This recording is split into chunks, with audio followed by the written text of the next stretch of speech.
podcasts you love. From people you trust. This is TWiT.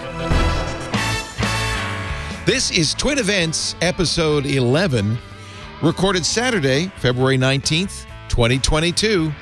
Amy Webb and the Genesis Machine.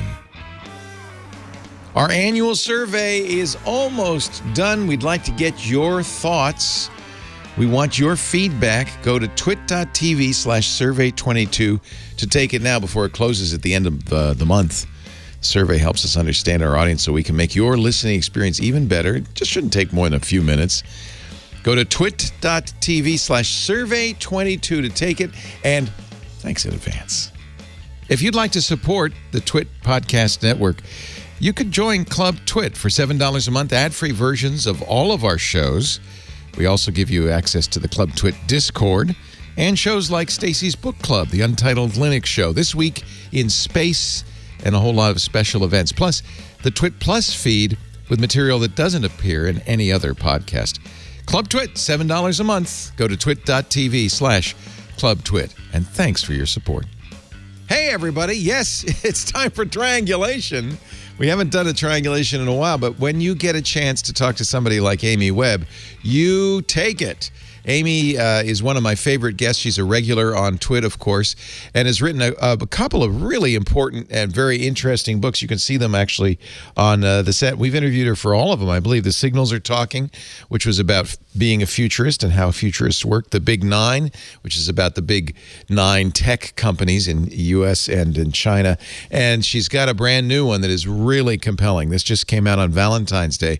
The Genesis Machine, Our Quest to Rewrite Life in the Age of Synthetic Biology. Welcome, Amy Webb. It's great to talk to you. Hey, Leo. It's always great to talk to you. I don't know if we did a triangulation on the Signals Are Talking, but we had you on Twitter. Yeah, it was early. That was pretty early on. I think I met you after that. Yeah, I think it was after that. Anyway, this has been, we've been talking over the last couple of years. You've been working on this book with Andrew Hessel, who is a scientist working in biotech, right? Right. I actually started working on this book while I was writing the last book, which if anybody is out there writing a book, I don't recommend. One at a time, please. Yeah, one at a time. But it's interesting. A lot of the same companies, a lot of the same people in AI cross over into biology. And I was just really curious as to why that was the case. And that led me down this rabbit hole that I found hard getting back out of. And now there's a book about it. It's really a fascinating subject, and it kind of begins with CRISPR. Actually begins even earlier with Genentech in the 70s, coming up with a synthetic insulin, which was a lifesaver, quite literally, for type 1 diabetics.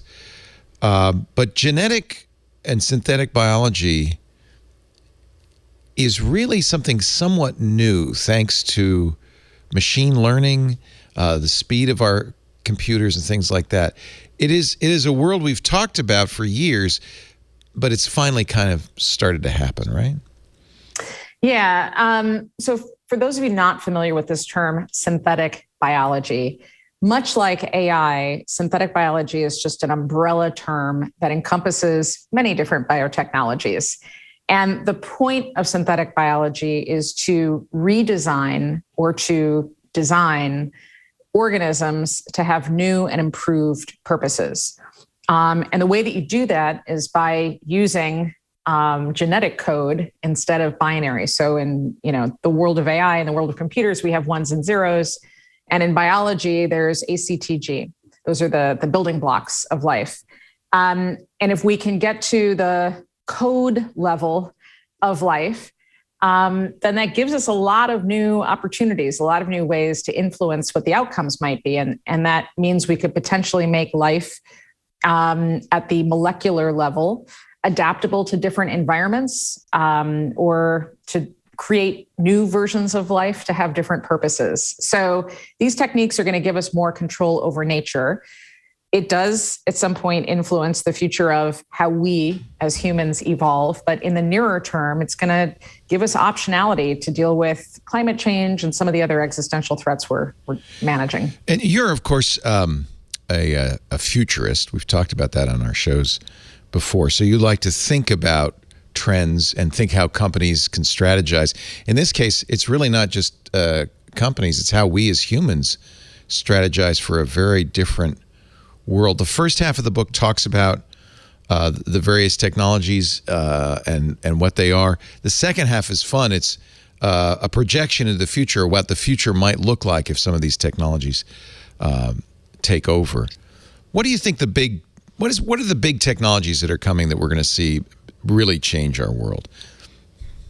Yeah, so I think maybe it's useful to just break down tiny bit how all of this works, because for those who are fans of all of your shows, they're really interested in tech. And this is very much so this is like very much the tech side of biotech. The people who are working in this field largely they have engineering backgrounds, who also happen to get interested in biology. So they're engineers, they're computer scientists. And basically the way to think about this is that we can program biological structures the way that we program computers, or at least similarly to how we program computers. So DNA sequences, they get loaded into software tools. You can imagine a kind of text editor or like an old school HTML editor, but for DNA code.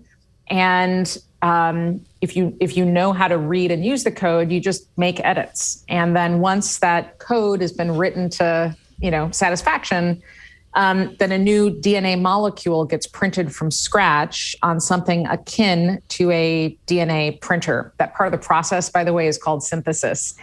Do we have DNA printers now? Oh yeah. In fact, China is home to one of the world's largest companies. It's called BCI Genomics, that does a lot of the synthesis, a lot of the printing. Wow. And today you can print out DNA chains that are several thousand base pairs long, and you can create things like new pathways within cells. You can even recreate a cell's entire genome. But it's because of AI that we've started to see this huge boost in the field. And basically, the better that AI becomes, the more biological applications that we're going to be able to test and build. So that brings me back to what you asked, which is, well, what's out there? Shucks, I meant to send you a bottle of this. I will do this, Leo. A bottle of what? A bottle of bourbon. Okay. I just realized I forgot to send it to you. So there's genetically synthesized bourbon? Yes. And I will order one tonight and make sure that you get it. So there's a company that is making bourbon, or is making whiskey, that has the same type of flavor profile that, a barrel-aged whiskey that has taken forever to make, many, many years. But they start by sort of deconstructing the genetic profile of a whiskey that they like, and then they put it in a bioreactor instead of in an oak barrel. And, it's ready in a matter of weeks versus 16, 20, 30 years. So, but that's just chemistry, right? I mean, that's not life. Chemistry. That's just chemistry. No. So that's chemistry. Let me give you an example of life. So about a week ago, as we are talking right now, was the Super Bowl, and Americans ate a staggering amount of chicken. Do you know I don't know what you saw. The number one thing people eat in the Super Bowl is chicken? Yeah. Wings. Well, not the whole wings. chicken. A lot of wings. Yeah. So, right. 1.45 billion wings is what I saw. So, that's an obscene amount for one day. That's an obscene amount of chicken. That's a lot wings. of flightless chickens out there. It's a lot. Well, right. So it's a lot of chickens, and commercial chicken farms aren't like the most humane places to grow up if you're a chicken. They produce a lot of waste. It's not great for the environment. So what if there was another way to do it? What if you started instead with a stem cell line from a heritage chicken, like chickens that were never treated with antibiotics and weren't forced to grow quickly, and you took those stem cells and you incubated them inside of something called a bioreactor. Picture like a huge pressure cooker, and you put into that bioreactor some delicious amino acids, which would have been the same things that the stem cells would have fed on inside of a mother hen. Anyways, it'd be just like bourbon, except you're making chickens. Just like bourbon. except it tastes like, right. So over time, you get, over a period of weeks versus many, many months, you get actual chicken meat. So it's indistinguishable from the original chicken, except that it didn't require any of the resources. It was much more humane, and there's no antibiotics. There's none of the extra chemicals, no hormones or anything inside of that meat. And it's like chicken that tastes like chicken. I was really disappointed. We were going to go to Hong Kong this month and I wanted to go. There's a shop in Hong Kong that's the first in the world to be serving synthetic chicken. Yeah. So, well, there's actually one in Singapore also. So maybe it was Singapore. Yeah, but they're popping up all over the place. And what I find so interesting is that at the moment, this chicken is like $17 per portion. Now, this is, I remember Sergey Brin eating an Impossible Burger that was like $100,000. But now you can get that at White Castle, right? Right. Now you can get an Impossible Burger at White Castle? Yeah. Do you have White Castle out there? White Castle is my favorite did. fast food. Oh, yeah. You can get an Impossible Slider.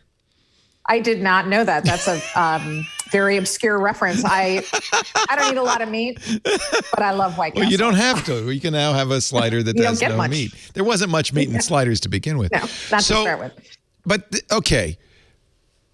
I can see, and I think, with the population we have and with the food problems we have, the idea of synthetic meat would solve a lot of problems. Meat is a very expensive thing to produce environmentally. But there's a big problem with this, and that is there is a strong anti-genetically modified organism movement. Look how people act about GMOs. And you have the story in here of golden rice, which is a really good example of this. Would you tell that story? Sure. It's really an awful, heart-wrenching story that begins with a scientist whose parents escaped the Holocaust. And he knew, he went through incredible suffering as a child and becomes a scientist and decides at some point that he sees malnutrition everywhere and wants to figure out some way to contribute. So this is where the story begins. And he decides after a couple of fits and starts to settle on rice.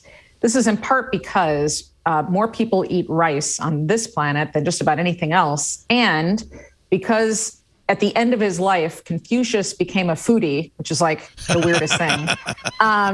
Confucius became a super foodie towards the end. This I did not know.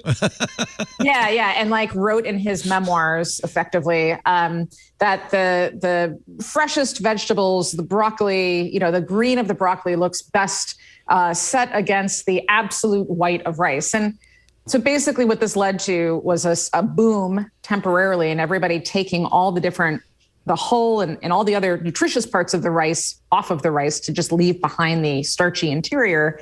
And that's kind of what we eat now. Yeah. So the problem is that that's filling, but it's not nutritious all the really nutrition at all. Is stripped off. Right. So what he thought was, is there a way that we could engineer a different rice? And what other nutrients could we pack into that rice? And at some point, they figure out how to stuff in a version of beta carotene, which would at least add beta carotene, vitamin A, vitamin K, some other nutrients in. Now, it's not going to be a magic bullet, but something is better than nothing. They go through this entire process. And by the way, it turns out if you have those deficiencies, you wind up with significant eye problems. Mm-hmm. I actually quote my husband in the book because he's an eye doctor, as you know. And he calls it, when you have that type of deficiency, they call it religion-altering pain because you will pray to any god to make it go away. And it affects children. So they figure out how to make rice that has extra nutrients in it by engineering it in a different way. Everybody's very excited about this. And then it turns out that they, throughout all of this research, had to use a whole bunch of different processes that had patents on them. This is one of the central themes of the books and one of the huge problems that's pervasive throughout all of tech, including biotech, and that's who owns the intellectual property. In this case, there were like 70 different patents. And so once they got their proof of concept together, they realized it's like there's no way to give and they wanted to give it away. So they weren't going to sell it. They were just going to give the rice away, but it would have been in violation of everybody's patents. So they wind up with a company that says, listen, big pharma company, we will make the lawyer problems go away in exchange for you allowing us to market and brand the rice and, have it be part of what we're building.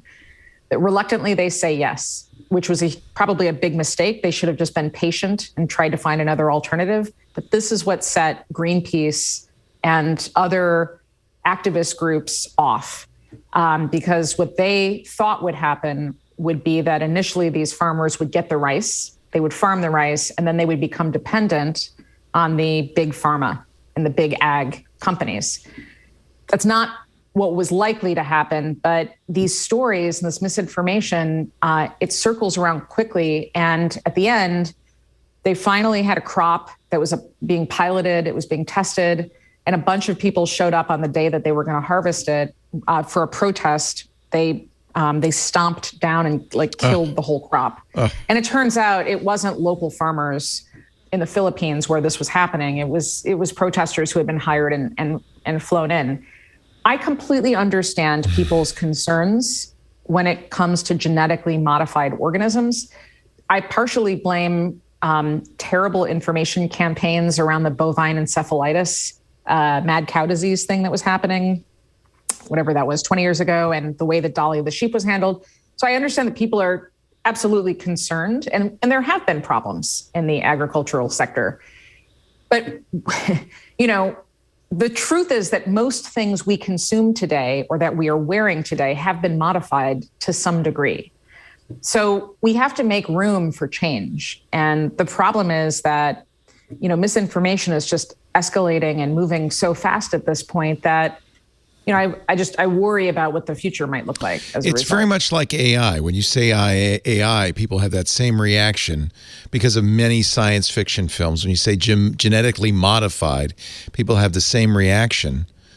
But ultimately, yeah, and actually, you just made me think of something. I'm sorry to interrupt. No. But you mentioned White Castle. Yeah. I do. I love White Castle. It's like the only fast food that I like. And I love it. I grew up in the Midwest and anyways. So I will shove my face full of sliders. And not just sliders. I also like the chicken rings. Picture an onion ring, but it's made out of chicken. That is not a natural shape. There's no chicken with rings. All day long. No. Not a chicken wing, a chicken ring. Right. Okay. So why, here's the question. Why are we okay? Yeah, but why are we okay eating that? It's not logical. It's totally logical. It's just different. And it's like people will eat chicken rings, but a chicken grown in controlled conditions from a stem cell line from a chicken that's never been modified in any way, that somehow is crosses a line. But the reason I asked you to tell you the golden rice story is it is in a nutshell the whole problem in many different ways. The ideas of patents around this stuff, the natural fears people have around this stuff. Did golden rice eventually, it is now being eaten, right? So the last that I read was that I think about a month ago or so, they finally have a crop that they think is going to be ready. But this story is 20 years old. Yeah. And it could have saved millions of lives and untold suffering. Right. But unfortunately, and this is what worries me as I read your book, is that the governmental issues, the human issues, the issues of patents, the issues of greed, all seem so insurmountable. And the other problem is, and I'm going to have you talk a little bit about this, we're at a fork in the road. I mean, it's happening right now, and we're so ill prepared for this. And it could go in a couple of different ways. It could go in a very positive way. It could change the world, but it could also go in a very negative way. And if we aren't prepared to think about it now and have the conversation now, it'll just go whatever way it goes, and probably that's not going to be the best. Is that accurate? Yeah, I think so. And that's also why the book exists. A lot of times scientists have deep conversations, but they have them behind closed doors. And they're very careful about, who knows what at what point and when. But the challenge on this one is that, if you look at what happened with misinformation around COVID and the messenger RNA vaccines, and not just the misinformation, but a lot of people feel like they were just totally dismissed. And it's fine to be skeptical. You should be skeptical of a new medicine or a new anything. Like, you should ask questions. And I think people really talked down to people, made them feel dumb, which was really unfair. And that just caused this chasm. And so now here we are. And like, in a couple of years, the concerns you have about messenger RNA or just what's happening right now is going to be, it's going to be so insignificant compared to what's on the horizon. I'll give you an example. Just a couple of days ago, there's a company in San Diego called Roswell Biotechnologies. They just made a molecular microchip. So we're dealing with all different types of semiconductor chip shortages and chip issues. You're talking a lot about that in all the different shows. Everybody knows this. And part of the problem is the way that the places where the chips are designed, geopolitical tensions, things like that. Well, what if we could shrink components down faster than Moore's law currently allows? We could make a semiconductor chip that's actually smaller than a fingernail. It's smaller, that's microscopic, that can be used as a processor, right?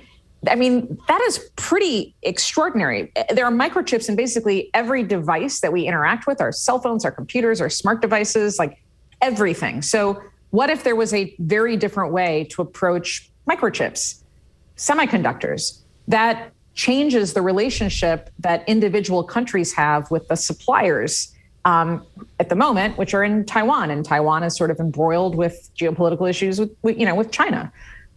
Speaking of China, you China talk a lot about that. China is not going to wait, and China has an advantage because they don't have a democratic process, which slows us down in the U.S. and makes it very difficult to get much done. They are completely autocratic, so they have already decided, this is the future, and we are going to be players.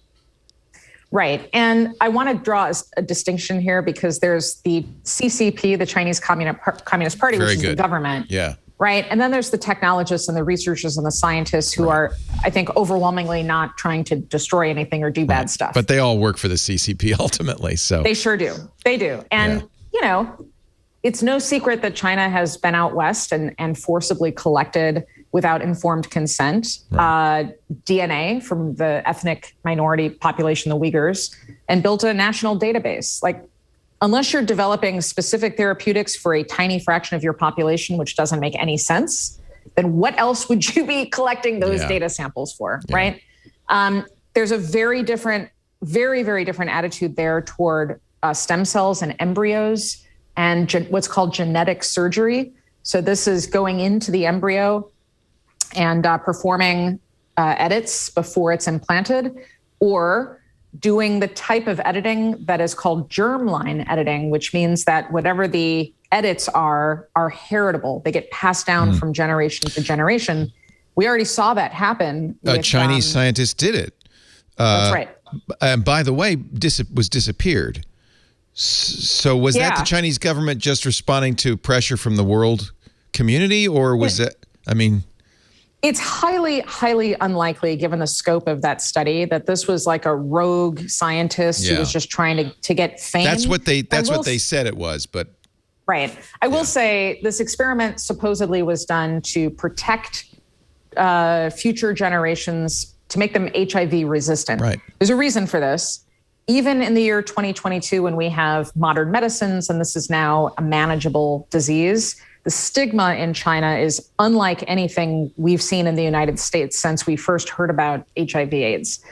It's really, really bad. So that is supposedly what the research was being done for. However, similar research had been performed in mice, and the purpose of that research was not HIV/AIDS resistance. It was to increase cognitive function. China's got closed doors. It's very hard to get information out. So was this really about HIV/AIDS resistance, or was this about trying to improve cognitive abilities? it's very hard to tell. And it's highly improbable that all of the people, there were many couples, by the way, involved in the study, that they were truly informed in a way that was meaningful. And based on the reaction. It's hard to imagine that if it seemed to be the case that you could create superhuman intelligence or athletic ability or any variety of things, and that seems to be the case, that at least the Chinese government, the CCP, would not be pursuing that kind of research. Do you think it's possible they're trying to create superhuman intelligence? I mean, I definitely think it's possible that there is experimentation happening to see if it's, if they can bump IQs up a couple of clicks. Now, again, we barely understand how the brain works at this point, it's and complicated. we don't. Yeah. It's complicated. We don't entirely understand intelligence, and the current IQ measurements are not always reliable. The word eugenics conjures up a very scary specter. Yeah. And I could see why people would be concerned about that. And again, the knee-jerk reaction to that may end up being stopping some very important research that would be very valuable. Like, for instance, a germline that would make it impossible to catch malaria or HIV would be good, right? Right. So I think if you talk to any bioethicist out there, and there's like 170 or 190, I forget the number of countries that have come together and decided that germline editing, so heritable gene editing, should be forbidden. And most bioethicists would say the same. What I would say is we need to be open to, first of all, the possibility that somebody's going to do it anyways. We should assume that at some point somebody will, or some country will. And we should also not immediately catastrophize. You can already do genetic selection for something called XXX syndrome. So if you get pregnant, or you're using IVF, in vitro fertilization, you've got some embryos. Typically, they screen embryos now for different markers. If you've got an embryo that has XXX, one of the outcomes of that tends to be much lower IQ, so lower cognitive ability. Okay, so that means you can screen for that. What you cannot do is just screen for markers of lower cognitive ability. I would argue that to some degree, the people who can afford IVF tend to be wealthier. They tend to be, a more homogenous group. In some way, we're already making choices about what future generations look like. And one of the concerns I have, and we explain this in the book, is that I am worried about a future genetic divide. What I'd prefer to see is that these technologies are just discussed about in the open and we make them available to everybody. But at the moment, I don't see that happening. So we have already seen a variety of Genesis machine type technologies. CRISPR is out there. You mentioned sheep cloning, Dolly. In many cases, these techniques have been disastrous or have been shown to have flaws. I'm reminded of AI, the AI winter we went through, the difficulty in making self-driving cars work. Sometimes I think that maybe we've got this near future that is actually much farther out than we think, much harder to do. Where do you stand on this? How close is this kind of stuff? So I love, that's a great analogy, Leo, because you're right. The AI winter happened because after 1956, when Minsky and McCarthy and that crew were at Dartmouth thinking about the future of AI, and then others got interested, and then there were media interviews, and they're making these crazy, insane promises, money being thrown at AI and computer science, and the projects failed to materialize. Right. People just didn't have the patience. I'm a little worried of the same thing happening right now, even on a more accelerated track. Just a couple of weeks ago, some biotech veterans raised $3 billion with a B dollars to create Altos Labs on the premise that the machinery of life of cells can be reprogrammed, which, yes, I mean, that's what a lot of this is about. But a $3 billion investment on what kind of value, like what was the valuation for that? Right. My worry is that at some point those investors are going to want to see a return. And this has already gone badly for some other companies in the biotech space. There was a company called Amyris that was doing some phenomenal work. And they were scientists, not startups, and not decacorns who knew what to do. And, investors got shaky. And now this is a company that at some point pivoted to biofuels, which was just never going to work. And I think now they're making some type of organic hair care. I forget what they're doing now. Isn't that sad? So my point in saying this is, it's just like there's so much capital being thrown at. We only have a this couple space. of models. We either have the startup model or we have the government investment model. Right. And you talk about the and race to problem is- sequence the genome in this. And in fact, private, Craig Venter won because he was willing to play a little fast and loose compared to the government, the NIH and the James Watsons of the world. By the way, I didn't realize, I knew James Watson was a bad man. I had no idea.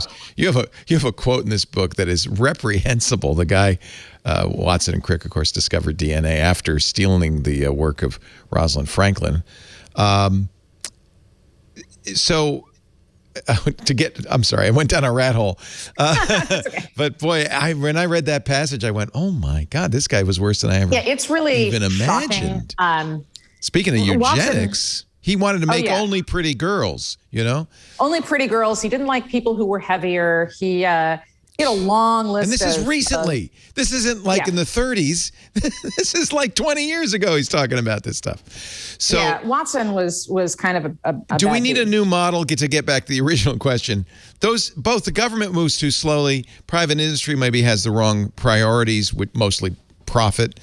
Do we need a new model for this? So, Leo, I feel like we've had this conversation before because this is one of the core arguments I made about AI in the last book. Again, we have arrived at a similar point where the federal government in the United States has no long-term plan. We have drastically underfunded science and technology.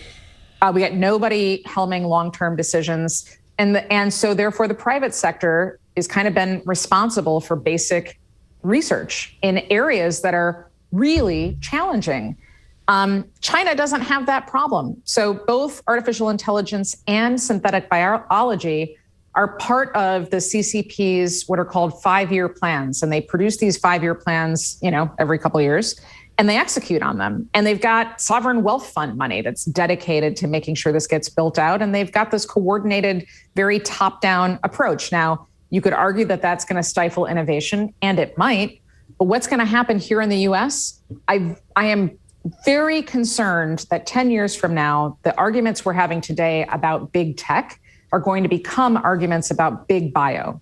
And AI is one thing, but we're talking about biology, which tends to, it tends to do what it wants. And this is on a planetary scale. So I think it's unforgivable. I'm not saying that the government should go it alone, but we've got to have much better long-term thinking, and we've got to share some of the investment around. Otherwise everybody's at stake. It's not just like competitive national advantage or strategic advantage. It's us. It's everyday people. Yeah. You quote a survey in here that says people trust scientists, but they really don't trust science. Yeah. That's a sad reality. It was a Pew I don't know if study. they trust scientists anymore either, by the way. I don't know I think that study is about a year old now. Yeah. So I don't know. It's possible that is different now, but I did think it was striking at some point that scientists were up there with like kindergarten teachers and religious leaders. But the science itself, people just had had a lot of distrust about. There are risks associated with this technology. There are crazy new cyber biosecurity risks that nobody is thinking about. I mean, you can sort of send benign genetic code to get it printed out, and somebody can inject malware during that process and get, a horrible pathogen back in the mail by accident. And there's also ways to engineer individual viruses to, there's some bad stuff, but I'm actually worried more than anything about misinformation. Yeah. Because that's hard. That's in some ways even harder to control than biology, which tends to self-replicate and sustain. You talk about the 9 risks in here. We've kind of covered a number of them. You also end the book with a way forward. So I don't want to imply that this is you're going to read this and go, oh, we're screwed. Weirdly enough, one of the strangest feedback I've gotten about this book is that everybody's like, wow, this is really optimistic. Yeah. I feel like you're very hopeful. This is the most optimistic take on all of this. And nobody's ever said my name and optimistic in the same sentence before. Well, we've actually had an interesting experiment over the last 2 years with the pandemic that in many ways mirrors the kind of issues we're going to face as the Genesis machine comes to life. Our reaction to the mRNA vaccine has been very polarized, partly because it's mRNA, right? People presume it's got all sorts of malicious intent because it's genetically modified. I can tell you a crazy story. Yeah. Have you ever heard of a show called Coast to Coast? Oh yeah, Leo. Oh yeah, Art Bell. It's on my same syndicator as me, so I know it very well. And okay, yeah, I had never heard the show before. My publicist. It's considered amusement, not fact. Okay, well, here's what I learned. Did they put you on Coast to Coast? Yes, they did. With George I did not Norrie? know anything. Yep. Oh my. Who's a very sweet guy. He's a great guy. He's very nice. It was 2:00 in the morning morning, East Coast time, when they opened the phone lines. Oh yeah. And the crazies come out at night. Oh yeah. Yeah, but here's the thing. They're not crazy. They're just scared. And I totally get it. And there's a woman who called in who felt pretty strongly that her soil had been contaminated with COVID and didn't know what to do about it. There was somebody else who felt like, I heard a lot of stories, and I wound up doing an hour of sort of crisis debunking communications, and I think it's because you got to join me on my radio show sometimes. I get calls like that all the time. It was, well, I had a huge change of heart. I'm actually really grateful that I had an opportunity to do it. To meet real people and see how concerned they are. Yeah. And again, I think if somebody at the beginning of all of this had just said, let's not talk about this in a sciencey way. Let's just talk about this in a people way. Right. And so in 2:30 in the morning, some guy was talking about how he just wants his natural defenses, his own body to fight it off. That's better. And I said, well, I'm not a scientist, but I play a lot of video games. So let me tell you my perspective about The Legend of Zelda. So sometimes I go away from the game and my family, who doesn't love me apparently, continues playing as me. And then I return to the game and I'm on some new level. I do have tools, but I have absolutely no idea how to use them. And then out of nowhere, this actually happened, out of nowhere, there's this blobby translucent thing that shows up. I don't know what it is. You got to work your way up. You can't just go to another level without the experience. Yeah. But the point is, my character Link has never seen this thing before. Right. I don't know what this is, and so I don't know if I'm supposed to eat it or if I'm supposed to kill it. I don't know. Just let your natural defenses take care of it. Well, your natural defenses can't take care of it because they can't recognize what it is. So therefore, even though I did have the tool, I was missing the instructions on how to use it. Right. That's the challenge with SARS-CoV-2. It's this new translucent blobby thing that we've just never encountered before. And we do have natural defenses, but unless those defenses have a set of instructions, then your body doesn't know what to do. The messenger RNA is the set of instructions that tell your body which tools to use to go fight it. Wonderful analogy. By the way, did that work? Yeah, and it was like, I should do work. Yeah, well, actually, I think I did. Nice. And I had this sort of moment where I was like, why can't we I feel like we're just so dismissive of people. Just explain it. Yeah. Yeah. So I'm actually really grateful that I had an opportunity to meet people that I wouldn't normally talk to. And I appreciate them and I recognize their fears. And so again, part of what I try to do in general is help explain the technologies. I'm not always successful, but I try to explain them, whether I'm talking to our clients or I guess people at 2:30 in the morning.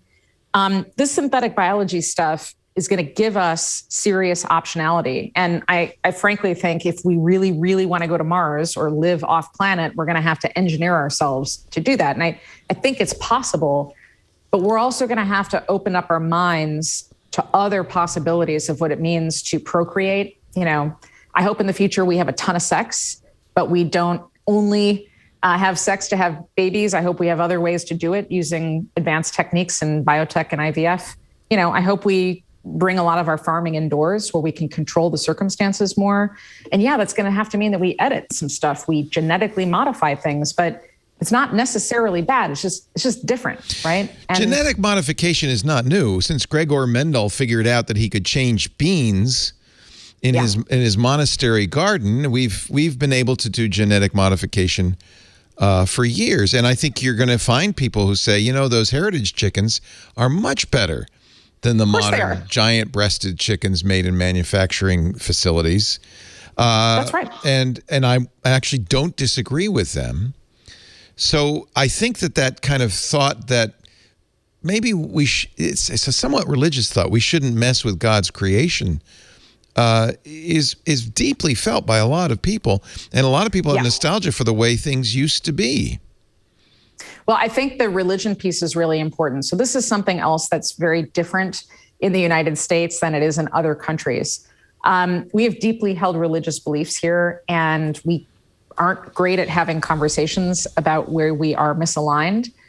I think that some people automatically assume that if you're really religious, then you also must be very anti-editing life or using stem cells. It's actually not true. Francis Collins, who at some point was the director of the NIH, and now that Eric Lander has resigned from OSTP, Office of Science and Technology Policy, Francis is back as a sort of co-advisor in some way. At any rate, very accomplished scientist, very, very, very religious, and has written books about the coexistence of science and his beliefs.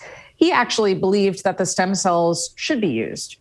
That we have a moral imperative to improve life, and we already have the stem cell lines. Yeah. So I think we have to give ourselves the ability to have hard conversations, but to hear each other out rather than rushing to judgment, which is hard. Yeah, very good. I sometimes though worry that just watching what happened during COVID, that feelings ultimately will trump rational thought. Yeah, I agree. I think, well, you know me, I'm always an advocate of school, like making sure we teach kids. That's apparently becoming a little more challenging because of different political viewpoints. I don't know.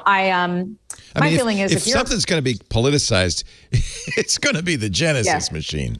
Right? Oh yeah. So we've gotten like amazing reviews from scientists. Good. And we've gotten some pretty significant hate mail from people who feel like we're advocating that we tinker with life. Life is being tinkered with all the time. And this year, we're going to, in a couple of months, start getting pictures back from the James Webb telescope, which is literally going to redefine our rules of reality, like what we believe. We just have to be, I don't know. I don't have a solution for this. I'm a futurist. I'm a quantitative futurist. So I build models. I'm accused most of the time of being robotic, like a passionate robot, but like robotic. I don't know how to relate to feelings first, but I acknowledge that's reality. I heard it the other night. And so I think the best thing to do is to lead with empathy and patience, and just hopefully over time wear people down. Yeah. I worry that there'll be a kind of bifurcation of society, and a lot of science fiction talks about this, where there's the people who say, no, I believe in progress, and those who say, no, I want things to stay as they are, and never the twain shall meet. Right, because we haven't started, we wouldn't really talk about optimizing. So there's, there's a movement of people who are microdosing right now, which is not genetic editing, but it is tinkering with your own neurochemistry. That's not accessible to everybody. It's not well understood by everybody. I mean, we're already subdividing ourselves in different ways. Yeah. I think the place where a lot of people get stuck is this sort of permanence, because once you edit at the germline, you actually do create a permanent change. Now, could you reintroduce whatever it was that you edited back out? Probably. So that's the complaint about germline is it's permanent. But there's less of a complaint about just a one generation. Like you can have a big brain for one generation, but you can't pass it on to your kids. That's okay. I don't, we're pretty far away from anything like that. Yeah, but, let's hope so. But I guess what I'm talking about now is like organic foods are already out of reach for a lot of people because they're more expensive. Right. So what happens when we not only have organic, but we also have organic and enhanced, like a tomato that has like some of the properties of Adderall, that just you eat tomato, you have like a pesto tomato sandwich and you can really focus on needlepoint or whatever it is that you're doing. I worry that. I think that sounds good. I'll take that. I think that sounds delicious. You'll have to ban it. You'll have to ban it from chess tournaments. But other than that, I think it sounds delicious. Yeah. Right. But that's the question, right? I mean, we already have a divide because some people are able to get access to neurotropics, neuroenhancers, legally or illegally. And that's giving them a leg up anyways. Well, we're just beginning to grapple with the digital divide. Now you're going to have a genetic divide. Right. That's one of the risks you're talking about. Yeah, that's absolutely a risk. And again, we have to think this through. But we can't wait to have the thorny, wicked, challenging conversations about this stuff until it's too late. But you know how it's going to happen because it always happens. We do our homework the night before. It's going to happen only when we can do it, and we're right up against the crisis, or the Chinese are doing it, and now we go, what do we do? You point out that science moves slowly. Absent a space race to get to the moon, most of the time this stuff moves really too slowly. That's right, because the community tends to err on the side of conservatism. So they tend to be pretty conservative. There's a lot of regulation and different things that have to happen for good reasons, but there's not coordination. And at this point, because of the COVID, there's not a lot of people who are able to do some of that work. Again, we don't see the same processes in place in China.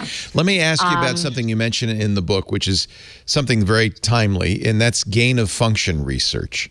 Yeah. We sent money to China, the NIH did, to do gain of function research on bat viruses because we wanted to plan for the future. But what we ended up doing is making super viruses that may or may not have escaped from the lab. You're against that idea. Very much so. So for those of you not familiar with what gain of function is, so this is when you have some type of living organism, in this case a virus, and you intentionally mutate it to see if you can make it stronger, more virulent. You might say, why would you ever want to do that? Right. So let me give you a... Right. And this sort of alludes to the whole bioescalation and cybersecurity breach that I'm concerned about. So in 2018, there was actually before then, in between early 2000s, there was a Stony Brook University, or SUNY, New York, Stony Brook. Yeah. Some researchers that were trying to figure out whether or not they could synthesize a live virus, just basically using off-the-shelf stuff. So whatever sequences they could get through public channels, off-the-shelf chemicals, mail-order DNA. And this project, to be fair, was financed in part through DARPA, trying to figure out how people might in the future develop biowarfare. At any rate, so they painstakingly put together these short stretches of DNA, and they added in some additional code just so they could distinguish it as synthetic. Anyhow, the whole point is that they were able to do it. They had recreated poliovirus in the lab using materials that basically anybody could get to and anybody with the knowledge could do. And we have quickly forgotten this, but at some point, poliovirus was just horrendous and impossible to stop. It was the last time we all agreed vaccines would be a good thing. Yeah, exactly. Right.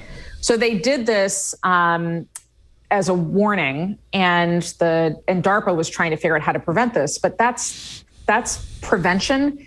In 2011, so about 10 years later, there was a researcher in Rotterdam that figured out how to augment the H5N1 bird flu virus. So again, pre-SARS-CoV-2, this was actually the most virulent and the most deadly, the most deadly virus. The mortality rate at that point was 59%. The cause of the 1918 pandemic and the endemic flu that we still get a vaccination for every year, H1N1.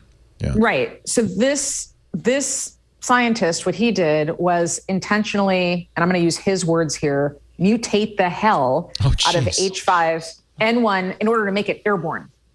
H5N1. Okay. H5, sorry, yeah. H5, yeah. H5.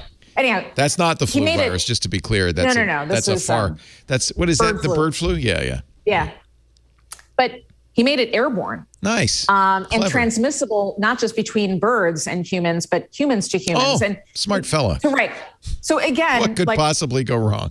What could go wrong? Why would you do that? And the answer is because you're making a weapon. There is no reason to do that. There is no reason, I think, to do any gain of function research, because at this point, Google has figured out how to model basically every protein out there. Yeah, that's a really important thing. Now, in fact, this is how the mRNA when you went back to Genentech trying to figure out how to create a synthetic insulin, that was a hard problem that had to be solved basically by trial and error experimentally. We can now simulate with gene folding. We can simulate all of that stuff. We no longer have to make these things.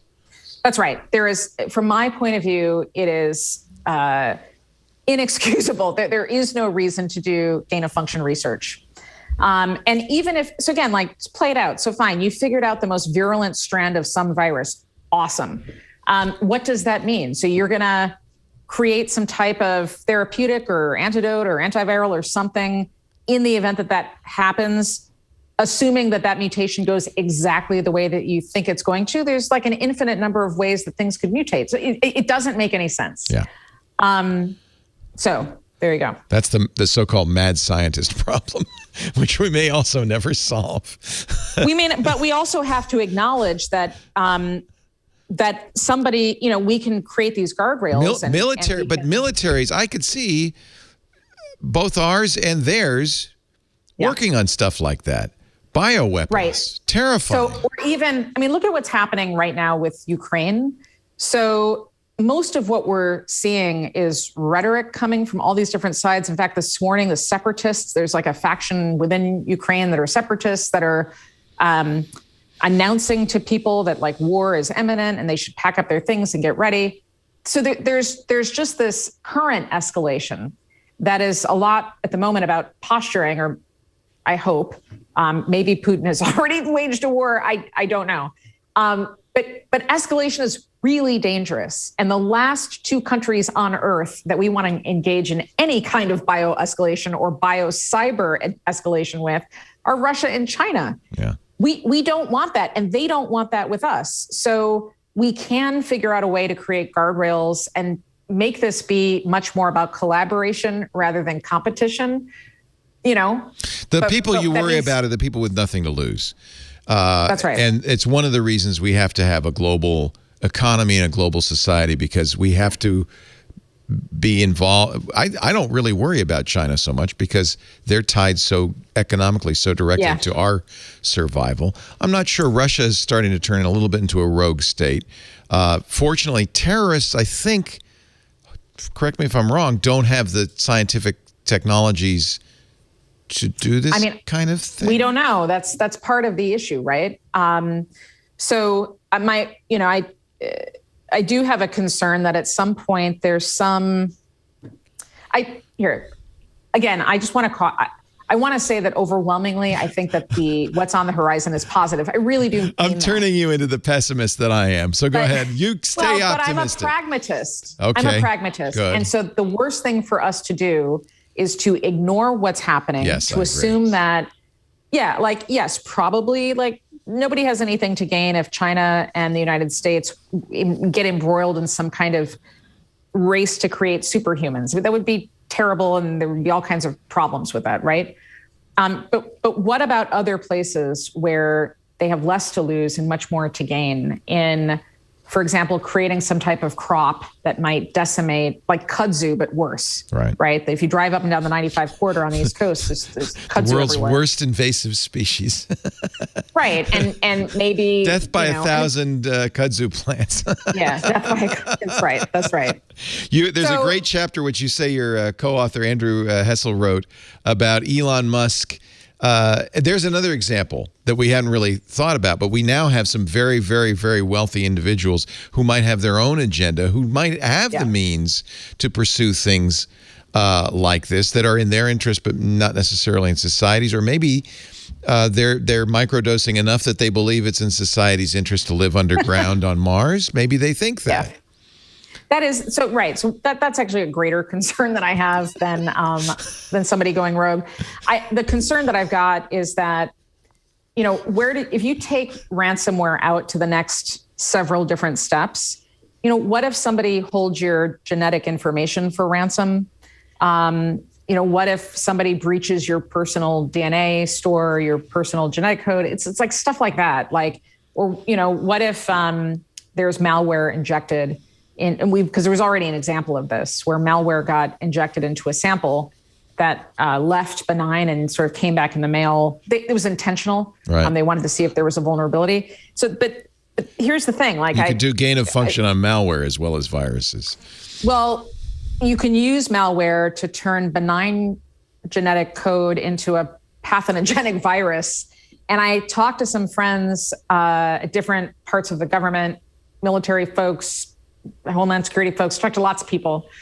And I said, if this happened for real, who's in charge? And that's actually the basis for one of the scenarios in the book. There's a scenario, the middle of the book is all short stories that are sort of fictional sounding. They're great, all though. I love data. them. Yeah. What happened when we canceled aging?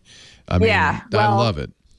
The one that's called the memo that starts with a catastrophe and a lot of people who die inside of a lab is the basis for this sort of malware thing is the basis for that scenario. Mm-hmm. And the reason that we wrote that is because I spent days trying to get an answer to, hey, if this really happened, who's in charge? And the answer is nobody knows. Right. So we don't really have a plan to think through cyber biosecurity breaches.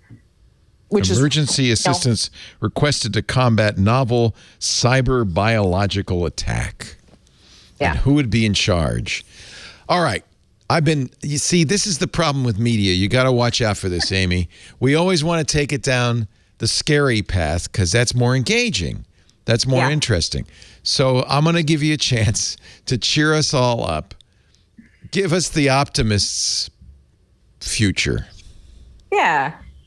And again, I think anybody who has spent any time with me knows that my strengths are on the dystopian risk side, not the rainbow sunshine side. But and I hope in your work, which you talk to very, very important people all the time, that they start to listen.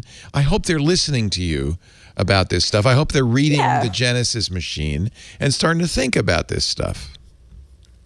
Here's what I think is on the other side of this. We probably are never going to align on things like climate mitigation strategies. We keep having these big global meetings and there's too many economic incentives that are out of whack. Yep. You can't force China and India to just shut down all of their coal plants. There doesn't work that way. So yes, let's keep pursuing CO2 reduction, but let's also look at CO2 as a feedstock and let's engineer some plant that's controllable, that sucks the CO2 out of the air and poops out for organic fertilizer. But that's not a silver bullet, but it is an approach that we could do in different places for the purpose of, trying to deal with some of what's on the horizon. Clothing, you can already create nylon using synthetically altered materials. This kind of stuff, again, if big retailers sort of understand what it is and they make the investments at the right time, they could continue to have fast fashion models, so the business models, and turn around clothing lines over and over again without harming the planet. Fashion is really bad for the planet. What if you bought super cheap clothing that was intended to expire. It came with an expiration date. You wear it once or twice. You don't ever wash it. You just compost it afterwards. I know these sound like crazy harebrained ideas, but the point is that the technology exists now to start doing some of that. And if we can just unshackle ourselves from trying to rewrite the past, we can write a better future. But we have to start doing that, right? And we can start doing that by at least having a dialogue about it. So. You are right, and I hope we do. And I hope everybody listens to Amy Webb and reads the book, because you know what? It's a really great read. It's actually a page turner. The structure of it's really fun, and it raises a lot of interesting things. And I think in many ways it's more interesting and more fun to think about all the potentialities. And you know, if history is any teacher in this, we'll probably do both. We'll probably do the horrific things, and we'll probably do the wonderful things. And let's just be ready for both. Because I think that's wise advice. Yeah, sage advice. We're gonna do them both. That's just the way humans are. Really a good book. It's my favorite book yet. You really did a great job. The Genesis Machine. Amy Webb, Andrew Hessel. It's from Public Affairs Books, but there's an Audible version of this, I think. Yes. Oh, yeah, there's Audible. Good. You can get it everywhere. And actually, I will reveal a tiny little secret. So the book has a bunch of Easter eggs in it that if you get to the end, there's a QR code. And if you scan the QR code, which I recognize now is like a really great way to share malware, but this is not malware, I promise. I'm the one who made the QR code. I put together a folder, like a Dropbox folder that has a ton of stuff in it. If you actually want to go down the same rabbit hole that I did. So there's videos, there's discussion guides. I saw that and I thought that was a really great idea. I wish everybody I actually wanted to footnote it and have QR codes everywhere. And that was production wise. They didn't want to do that. So I put one at the end. There's also a bit.ly link, but that is a really brilliant idea, because I think that this will launch some people onto this journey of exploration, and there's so much about this to learn and we are. I hope. I think this is gonna. You think this is gonna happen in my lifetime? I got 20 years left. You think I'll start to see some of this, and I don't expect to get extended past the 20, but it is happening, and you absolutely could be extended beyond the 20. I'm not counting on that, but I do want to go to Singapore and have that those chicken rings. Thank you, Amy. Thank you. Get the book. I highly recommend it. It's a really good read. The Genesis Machine, Our Quest to Rewrite Life in the Age of Synthetic Biology. Thanks for joining us. A special triangulation. This was one that was worth dusting off the microphone and cleaning off the table for. Thanks, everybody. We'll see you next time. Bye-bye. Did you spend a lot of money on your brand new smartphone, and then you look at the pictures on Facebook and Instagram and you're like, what in the world happened to that photo? Yes, you have. I know. It happens to all of us. Well, you need to check out my show, Hands On Photography, where I'm going to walk you through simple tips and tricks that are going to help make you get the most out of your smartphone camera or your DSLR or mirrorless, whatever you have. And those shots are going to look so much better. I promise you. So make sure you're tuned in to twit.tv/hop for Hands On Photography to find out more.